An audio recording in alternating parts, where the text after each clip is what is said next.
What's up, guys? So today's topic is going to be on insulin, and I know that sounds super exciting, so stick with me. It's going to be a super short, quick video, and we'll get you in, get you out with some good information. But before I get started, the disclaimer I have to put out there is I'm not a doctor. This is not medical advice, and you should always consult your doctor before implementing any of this information into your lifestyle, okay?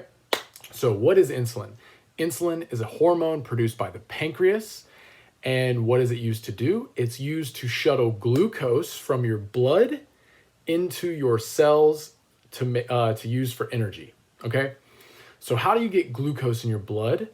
Basically, when we eat carbohydrates, our body breaks that carbohydrate down into glucose, and so that's when insulin is produced by the pancreas, and then the insulin is able to shuttle that glucose into our cells. Okay, so that's like the down and dirty, the simple process of carbohydrate into glucose.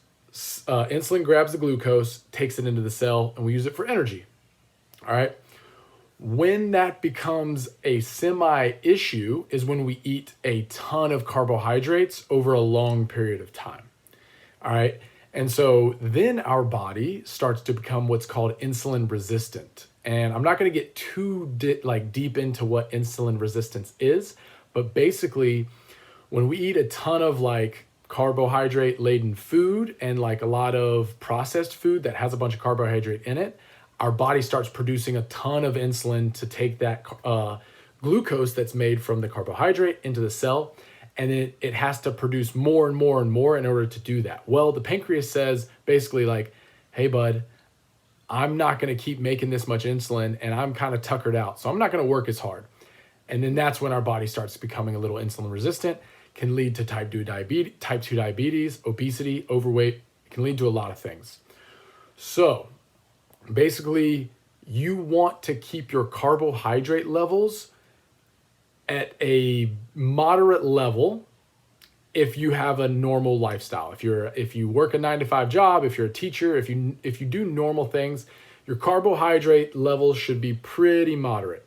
Now, if you're an athlete and you're training for a sport that requires a lot of energy expenditure, then your carbohydrate level can be a little higher because it's going to help with recovery. It's going to help with energy levels and all that stuff. Okay.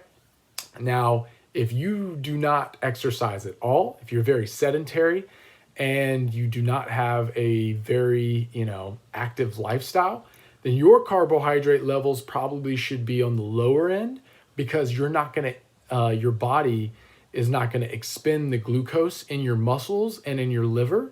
So you're not going to need to replace that glucose very often. I mean, your body's going to use it over time, but that's why you probably shouldn't eat too many carbohydrates because your body's not using that glucose in your muscles and in your liver. So then your body's like, hey, I really don't need to replace this glucose in my body and my liver.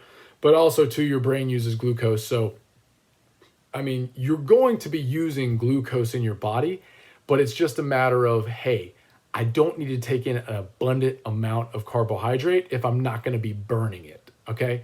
And pretty much every processed food in America, in the world, has sugar in it because it makes it taste good. And so you need to watch how much sugar you take in from that standpoint, all right? If you are going to eat carbohydrates, hopefully you want, or not hopefully, but you want to make them natural carbohydrates, all right? So like potatoes, quinoa, brown rice, that basically, and then also some fruit, like those things are natural carbohydrates that you still have to monitor your intake, but it's better to eat those natural carbohydrates than the processed stuff.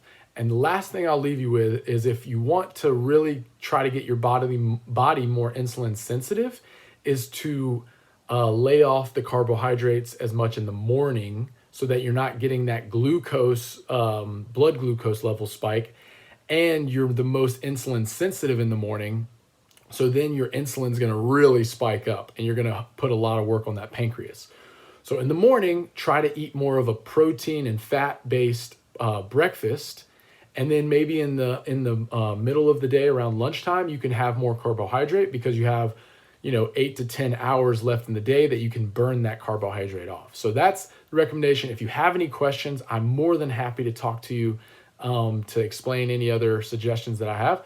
But that's like the quick down and dirty of insulin, how it works, and why we want to maybe limit the amount of carbohydrate that we intake, and especially in the morning time. Okay.